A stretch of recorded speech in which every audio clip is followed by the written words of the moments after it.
Hello, I'm Vishala Sripathma. Russia says an agreement allowing Ukraine to ship out grain through the Black Sea has now ended. The Kremlin spokesperson Dmitry Peskov made the announcement a short time ago. The deal had due to expire on Monday, with the UN, Turkey and Russia holding talks in Istanbul on renewing the arrangements. But Russia says its conditions haven't been met. The deal was brokered last year by the United Nations and Turkey to try to safeguard global food security, as Ukraine is one of the world's top cereal producers.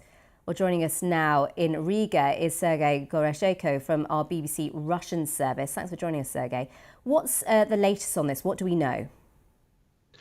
Well, we know the Kremlin has promised to quit the deal for actually a long time, and the last ship which left the Odessa port yesterday, the Turkish ship with the Ukrainian grain, Ukrainian corn, for instance, was the last ship authorized by Russia. It was in late June. So since then, Russia has not authorized any ships to leave the Ukrainian ports, and the fact that Russia would suspend the deal was actually something which was predictable for now, and there were talks that probably Russia will remain, and actually every time when the deal had to be prolonged, there were risks that Russia would quit it. And but now it's the first time since the deal was first brokered it has actually happened. Yesterday, in an interview to an American news outlet, the President Biden's national advisor Jake Sullivan told that Russia would struggle to explain its southern partners, the partners of the countries from the global south, the partners from Africa, for instance, to explain them why they decided to quit the deal and why they are risking the world famine in their political fights. But still, Kremlin announced that Russia is now suspending the deal, and we are waiting for the statement from the Russian Ministry of Foreign Affairs. They promised to publish it shortly. Okay, Sergei, well, hopefully we'll be bringing that to viewers in the next hour when it is due to be released. Sergei, can you explain to people watching that how important this Ukraine grain deal is? Well, it is important both for Ukraine, which is relying a lot in its economy on the export of grain and of export of the agriculture. And this is also important for the world because Ukraine has quite a big share of its agriculture in the world market. So without it, Ukraine can actually, the world can lose a lot, and there are risks of skyrocketing prices on the agriculture and the corn. And in the meantime, poor countries with the low GDP, especially countries of Africa, which are also relying on Ukrainian agriculture, could face famine due to the higher prices and due to the struggles with the shipments of grain. So which is why the UN has worked so hard to broker this deal last year, to make it happen and to allow the Ukrainian export through the Black Sea.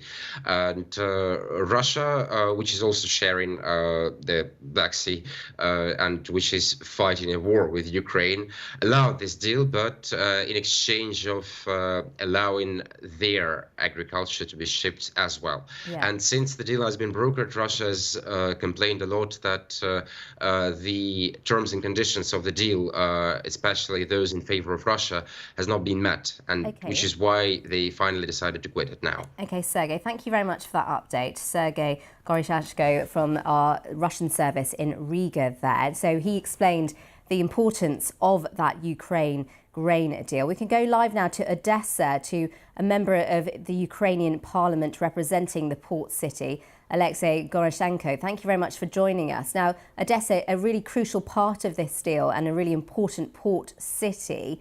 What's your reaction to this? It's continuation of Russian politics with the aim to cause as much chaos in the world as possible. Putin didn't want this deal from the very beginning, and he never wanted it. He wants starvation in the world. He wants new waves of migrants and refugees running from their countries from hunger to Europe and to other countries. That was his aim, and it's still the same. Now he feels that it's the moment to leave the deal, that he can do it. I think this is a very big mistake of the free world, which allowed to Putin to blackmail the world with this by blocking the Black Sea. Just imagine, one of the key seas in the world is now blocked. But what will be if Putin tomorrow will decide to block Baltic Sea, or Chairman Xi will decide to block South Chinese Sea? What will be with the world in this situation? So I think that the only way...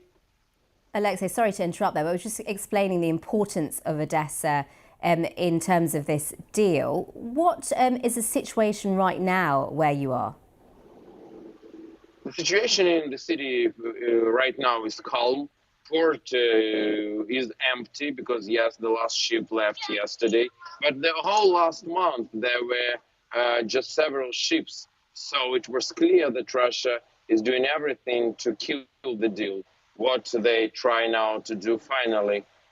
Economically, definitely that will influence Ukraine. But what is more important is 400 million people in the world which are dependent from calories from Ukrainian crops.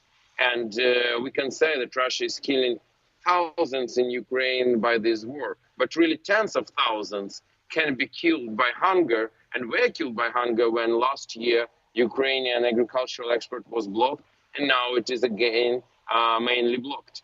And Alexei, it's just worth pointing out that Ukraine is the fourth largest exporter of agricultural products in the world. What would you like to see now, since we've heard this news from Russia, from the Ukrainian government and also beyond Ukraine? And we are one of the number one for countries like Lebanon, Egypt and other countries which are very dependent from Ukrainian crops. What should be done? I think the free world should stop this blackmailing. And together with Turkey say commercial navigation can't be attacked and the ships should continue to go. And Russia in reality is bluffing because their Black Sea fleet is weakened significantly. Their flagman ship, missile cruiser Moskva, is now submarine on the bottom of the Black Sea. So in reality, they can't do anything if the world will say, no, we will ignore this and we will continue shipping. It's nothing about Putin. OK, Alexei, thank you very much for joining us from Odessa, a port city in Ukraine. Alexei Goncharenko there. Well, news of the expiration of the grain deal comes after an attack on the strategically important Kerch Bridge, which links Russia with occupied Crimea. Russian media says the bridge was hit by an unmanned craft on the water's surface. It also says 2 people were killed in a car. Sources in the Ukrainian security services have told the BBC they carried out the attack. These are some of the latest pictures from the scene showing the damage. The video appears to have been taken from the railway track which runs alongside the bridge. The rail line hasn't been impacted. Investigators are now surveying the damage on the bridge. Video released by the committee investigating the attack shows debris being picked up there. The bridge was temporarily shut last year after it was severely damaged in another attack.